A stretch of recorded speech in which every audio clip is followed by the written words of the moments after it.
Clairement, mon parcours, c'est ça qu'il est assez différent, notamment pour un entrepreneur, en fait, puisque je trouve que les professionnels de santé entreprennent pas beaucoup, notamment en France. Donc moi, j'ai un parcours que je considère classique et un peu original de ce côté-là. Donc j'ai fait des études en pharmacie, pendant lesquelles j'ai eu la chance de partir 1 an à l'étranger au Canada.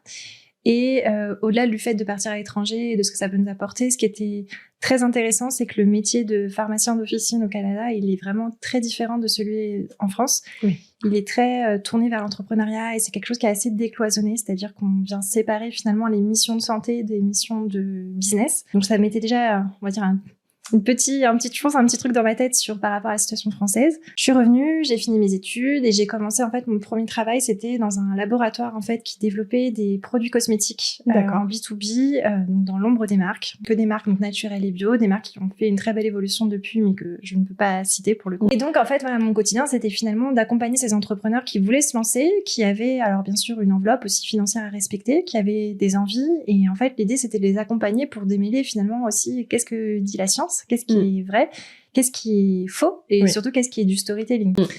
Et suite à cette expérience-là, en fait, j'ai rencontré des gens avec qui j'ai fondé une première entreprise sur un sujet assez innovant à ce moment-là, puisque c'était en 2019. Donc, c'était sur une entreprise autour du CBD.